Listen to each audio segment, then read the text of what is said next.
Reverend Dr. Brian Scott with you. It's a great pleasure and a privilege to come into your home or business, wherever you may be, with another episode of our Insight to the End Times. We have been studying for the last 3 years on where we might be on God's timetable as we approach the end of the age. And we're closer than we were when we started 3 years ago, obviously. But the intensity of change that's occurred in our nation, in our society, and in all these things going on in our countries has been unprecedented. When we started this, the invasion of the Ukraine by Russia was just in its infancy. The attack by Hamas against Israel and the slaughter of 1,200 Israeli citizens had not even occurred. The continuation of threats by China against Taiwan was just beginning to intensify. And the turmoil in our political environment in both Canada and the United States was ongoing, but it wasn't nearly at the level of intensity that it is today. We're living at a time of things being upside down, not the way they used to be, not quite sure where things are heading. Will anything remain the same as it was before? Et cetera, et cetera. And in the spiritual world, what we don't take any cognizance of is the spiritual world always leads the natural world. How do I know that? Genesis chapter 1. God said, and it was. Whatever God said, whatever came out of his mouth, that's what was created. He spoke spiritual words. Natural things came about. So the law is simply this. The spirit world precedes the natural world. The natural world's in tremendous consternation and flux. And you know why? The spiritual world, the demonic side of the spiritual world is in the same realm, is in the same, the last days, perilous times. Over in 1 Timothy 4, chapter 1, Paul said to Timothy, you better recognize this in the latter days, that some believers, if not more believers than ever before, are going to leave the faith, are going to depart the faith, because they're going to pay attention to these deceiving spirits and these seducing spirits and these demonic doctrines, and they're going to flow with them. Well, the devil comes to kill, steal, and destroy. John chapter 10, verse 10. He comes to steal, to kill, and destroy. His activities are intensifying so greatly that we don't even realize that what's going on in the demonic world, in the spiritual world, is even greater than what we see in the natural world. Hey, this is Matt from Insights to the End Times. I wanted to interrupt just for a quick moment and ask you to do us a huge favor. If you could go ahead and hit the like, share, or subscribe button, it would allow us to make sure that you stay up to date with all the latest videos from Dr. Scott. Now back to the episode. I'm thinking of Isaiah 60 for a moment. Isaiah the prophet said, darkness will come on the people, on the land, and gross darkness will come on the people. Isn't that where we live today? Gross darkness on the people. But he also says, but the glory of the Lord will shine brighter than it's ever shone before. So when we get into our study today in 2 Timothy chapter 3, we're looking at perilous times or exceedingly dangerous things occurring as signs that we are close to the very end. And we've been looking at verse 2 and verse 3, where we are seeing a list that's been created by Paul. And as we move into verse 3 today, we're looking at sign number 12. And if you just go through verse 2 and 3, you'll be able to see this is the 12th item that they list. And in the New King James, it refers to people will have no self-control, without self-control. And in the King James Version, it says they're going to be incontinent. Now, that's an interesting term, incontinent. It refers to a person's medical condition where they've lost control of some of their bodily functions. And we won't go in that direction today, but without self-control is really, really, really a serious situation in our society today. And once again, things creep up on us. I liken this to the individual who wants to cook a frog's legs. And how do you do that? And they put the frogs into, or 3 or 4 of them into some tepid water on the range top, on the stove top, and then they start turning up the heat. And as they keep turning up the heat, the water gets hotter and hotter and then starts to boil. And then you've got what they call frog's leg delicacies. That's not my cup of tea.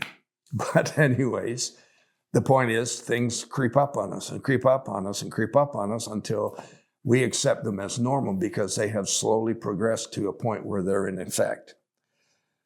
This word self-control in the Greek carries the meaning of someone who has lost the ability to exercise control over themselves. They no longer operate with self-constraint. They have no willpower and they cannot say no. Well, let me reemphasize that. They've lost their ability to restrain themselves. They have no self-control. They have no willpower, and they don't ever say no. So they have eliminated the boundaries and restraints on their life.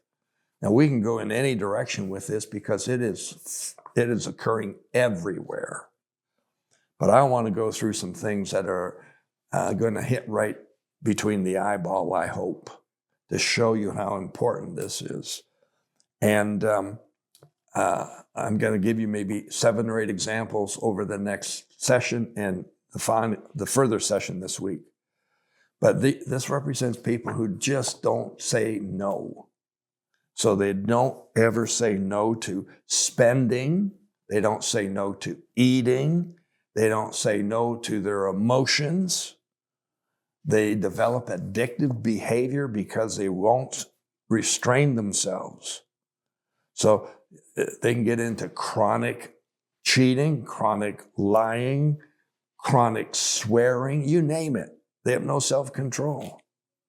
I told you this in an earlier episode that I was closing a transaction as a lawyer one day, and I had another lawyer who was acting for the other side in this transaction. And we were exchanging documents to complete the transaction. And this other lawyer, who I'd known for a long time, he was a good lawyer and a good friend. All through this transaction, he was swearing. All kinds of swear words were coming out. I said, "What's the matter with you? In all your years of university training and your education you have received, you haven't learned how to speak without swearing? What's wrong with you?" He said, "Was I swearing?" I said, "Just about every other word." He said, "I'm so sorry. I did not even realize it." You see, no restraint. It became a lifestyle, no restraint. So let me give you some illustrations here, and don't groan if I happen to hit one of your hot buttons. But one of the first things that brings evidence of the fact that we've lost self-control, we're incontinent, we don't have any restraint, is overeating, obesity. Overeating and being overweight has tripled since 1975.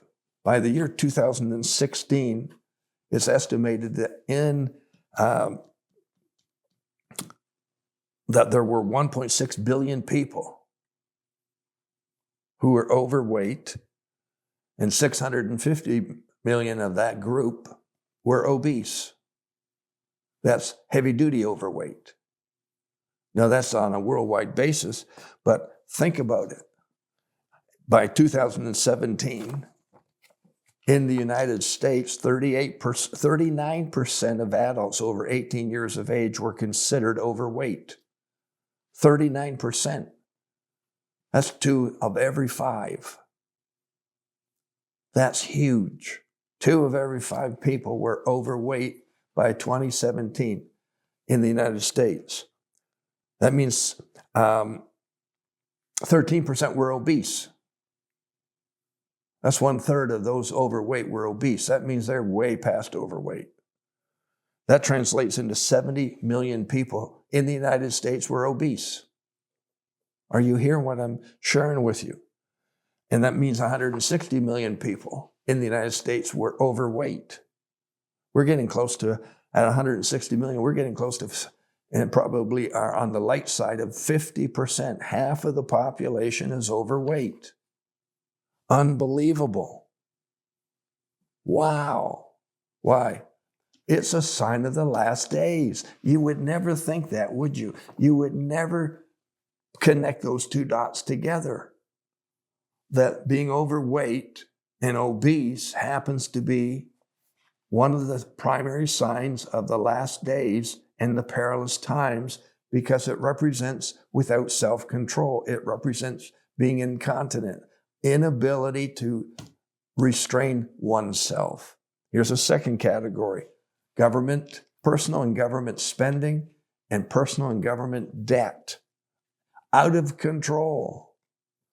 In 2019, the government debt in the United States was at $23 trillion. That represented $70,000 of government debt per person, or $792,000 for every tax-paying citizen. So you've got all these people in the United States, but there's a smaller category of them that are tax-paying citizens. But even in 2019, the government debt at $23 trillion meant $70,000 per person, or $792,000 per tax-paying person. That was 2019.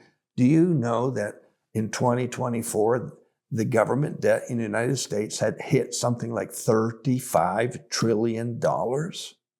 It was up by 1/3 from 2019. So imagine what those numbers become. Unbelievable. Really unbelievable. By 2021, 2 years after the 2019 number, the 23 trillion had grown to 30 trillion. By 2024, it's grown to $35 trillion. Trillion. It is inconceivable. We can't even figure out what trillion means. But the amount, it's just unbelievable. And you say, well, that's not me. I'm not in debt. Oh, your government is. The same applies here in Canada. Our debt load in Canada is way beyond anything ever conceived before. You have to remember, Canada is only about 40 million people. The state of California has 40+ million people. So our entire nation, our population, doesn't even match California's, let alone the United States, which is up in the 360 or so million people. When we look at average family debt, it's average family credit card debt across the board, $6,000. Average overall debt for a family in the United States, $130,000. 73% of Americans who pass away, who die, are dying in debt, owing at least $60,000. Folks, this is a pandemic of debt. It's an epidemic. It's a sign of the lack of self-control. It's a lack of self-control. Unbelievable. A third category is the very first point we raised in these perils. Number 1 was lovers of self. Well, this is a third category of without self-control. People are so self-absorbed, self-centered, self-interest that they have lost they've lost sight of boundaries or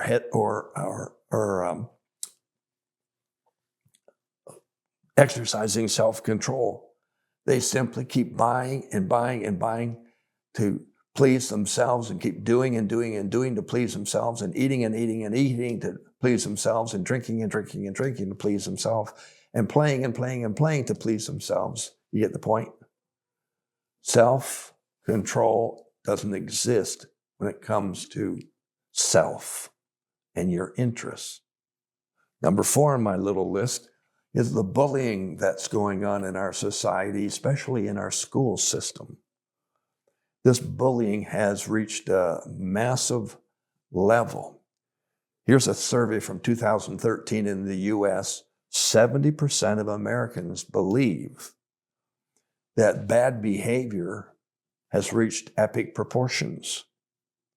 43% of the American population expect that they will experience incivility within 24 hours. Another report found that an American will experience uncivil behavior 17 times every week. That's 2.5 times per day. I just read a report that listed the 10 worst cities in the United States in which to live based on criminal type activity and bullying and so on, incivility. And what was staggering was that they said in these cities, and it varied, but it seemed to hover around, you have 1 in 40 chance of being accosted or abused or attacked. 1 in 40. Whew. That's heavy. That's big time. Really bad. Got room for one more? I think you do. I hope so. It's the uncivil behavior amongst the political people today, politicians, et cetera, et cetera. It's exasperated by the newscasters. They are so opinionated. They don't present the news anymore. They present positions that they want you to subscribe to and absorb and take in, and then form opinions based on what they're spouting. I just watched a newscast yesterday. And in that newscast, they were attributing all kinds of glory and admiration to an individual for solving a problem from about 15 years ago that he wasn't even involved in. But they were ascribing, they were providing all of this adoration to him and adulation to him, saying, boy, this man, he's great.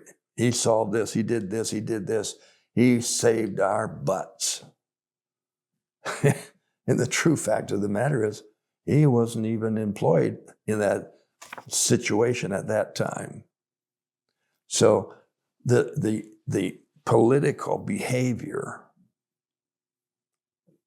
not only amongst the politicians, but amongst those who are reporting, the media is raising up aggressive,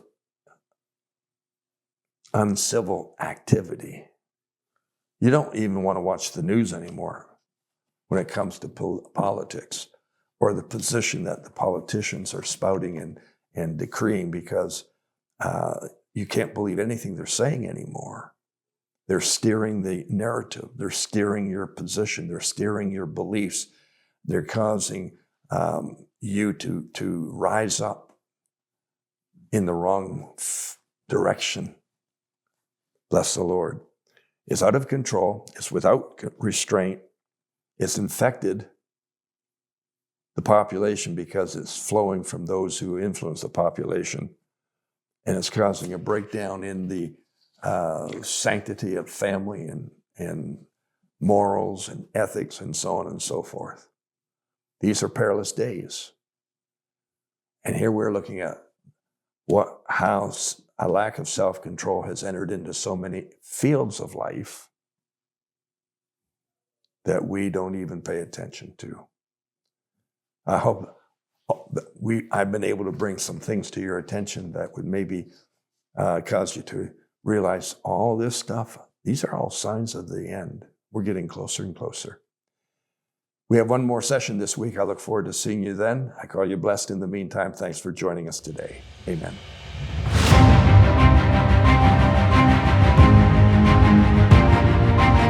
Hey, thanks for watching this episode of Insights to the End Times. I hope you enjoyed it. If you'd like to get notified every time we release a new video, go ahead and hit that subscribe button right over here. Now, if you'd like to catch the previous episode, you can do that right here, or the entire playlist is right above, right here. Thanks for watching. We'll see you on the next episode of Insights to the End Times.